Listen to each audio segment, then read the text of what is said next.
Hare Krishna. Jagadguru Srila Prabhupada ki jai. So today, thought of discussing a very important subject matter which Srila Prabhupada writes in Canto 9, Srimad Bhagavatam, basically emphasizing the importance of relationship between wife and husband in a family life.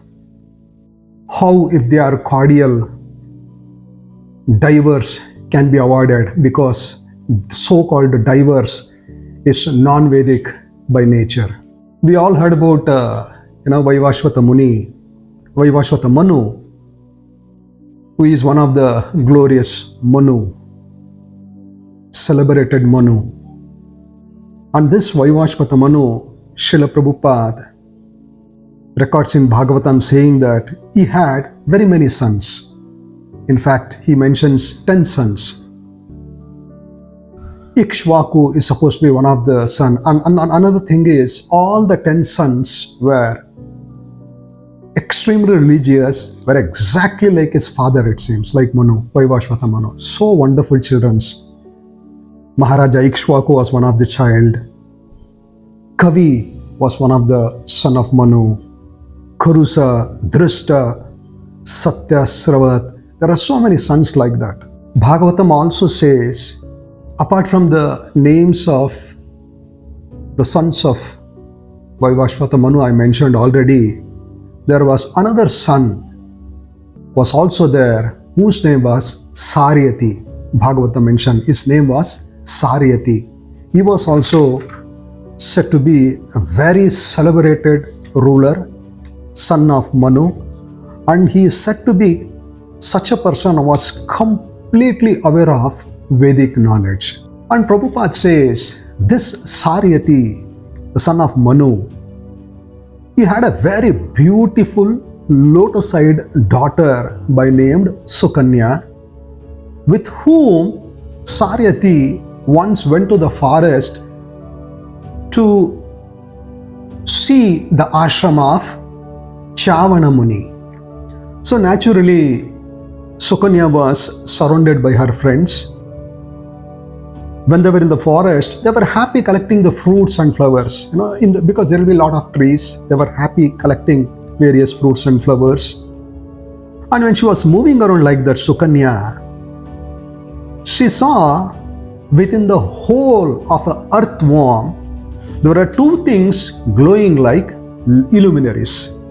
Bhagavatam says, as if induced by providence, this girl Sukanya ignorantly pierced those two glowworms with a thorn, and they were pierced, blood started oozing out of them. That was the situation. After this, Bhagavatam says, after this particular incident, all the soldiers of Saryati were immediately obstructed from passing urine and stool. Upon perceiving this, Saryati spoke to his associates in great surprise. Just try to understand. After this particular incident, when she pierced the eyes, when she pierced these two luminaries, blood started oozing out. Immediately what happened, it seems, Saryati could see that all his soldiers were obstructed from passing urine and stool. Just imagine, because if we are not able to pass urine and stool regularly, what will be our fate? That happened to the soldiers of Saryati. And he could, being a Raja Rishi, he could understand simply these things will not happen by chance. Something might have happened, somebody might have offended, one among us might have offended Chavana Muni, the celebrated Muni. He was not just a celebrated Muni, he was son of Bhrigu Muni, Chavana Muni. Somebody might have offended him, somebody might have polluted this ashrama. That is why this might have happened. He contemplated like this. So being very much afraid, the girl Sukanya said to her father, "My dear father, unfortunately I did something wrong. Ignorantly I pierced these two luminous substances with a thorn." After hearing this statement by his daughter, Saryati was very much afraid naturally. In various ways, he tries to appease Chavana Muni, for it was he who sat within the hole of the earthworm. So, Bhagavatam continues saying, King Saryati, being very contemplative and thus understanding the purpose of Chavana Muni, gave his daughter in charity to the sage. Thus, relieved from danger with great difficulty, he took permission from Chavana Muni and he returned home. In the next sloka, very beautifully, Srila Prabhupada talks about the relationship between husband and wife. Sukanya Chavanam Prapya Patin Parama Kopanam Prinayam Asachittagna Apramatanu Vrithibi. It says, Chavana Muni was very irritable. But since Sukanya had accepted him as her husband, she dealt with him very carefully, it seems, and according to his mood, she dealt. Knowing his mind, she performed various services without getting bewildered. These are the words which Srimad Bhagavatam says. Just try to understand. It's said here, Chavana Muni, the son of Bhrigu, he was very irritable, generally used to get angry. But since Sukanya accepted him as her husband, she was very careful, it seems.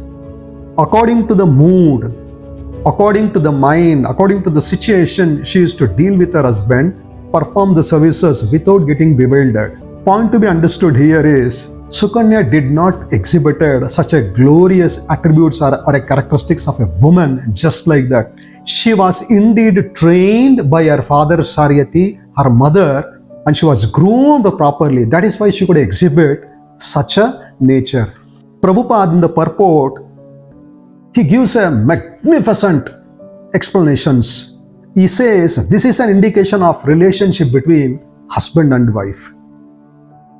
A great personality like Chavana Muni, he has the temperament of always want to be in a superior position. That was his thing actually. That was his mood. Such a person can never submit to anyone. We should understand here, Srila Prabhupada says, Chavana Muni, he had such a temperament, always he wants to be in a superior position. He cannot accept a position inferior to the wife or maybe anybody. That was his temperament. And people with such a temperament, generally they don't submit to anybody. His wife Sukanya could understand the irritable temperament or such an attitude of her husband, and under the circumstances, she treated him accordingly, it seems. Srila Prabhupada beautifully says, if any wife wants to be happy with her husband, she must try to understand her husband's temperament and please him. This will be the victory for a woman. Jagadguru Srila Prabhupada ಏನು ಹೇಳ್ತಾರೆ ಅಂದ್ರೆ, Srila Prabhupada give the example of queens of Dwaraka with Lord Krishna. Even though these queens are said to be the daughters of great kings, they placed themselves before Lord Krishna as his maid servants. Srila Prabhupada says, however great a woman may be, she must place herself before her husband in this way. That is to say, she must be ready to carry out her husband's order and please him in all circumstances. During such situation, her life will become successful. On the contrary, Srila Prabhupada gives, when the wife also becomes irritable as the husband, their life at home is sure to be disturbed or ultimately completely broken. In the modern day, Prabhupada says the wife is never submissive and therefore the home is broken even by the slight incidents. Prabhupada continues saying, either the wife or the husband may take advantage of the divorce law prevailing in the society. According to the Vedic law, however, there is no such thing as divorce law, and a woman must be trained to be submissive to the will of her husband. Srila Prabhupada also says, generally, the Westerners contend that this will be the slave mentality for the wife, But Prabhupada says, but factually it is not. It is the tactic by which a woman can conquer the heart of her husband, however irritable or cruel he may be.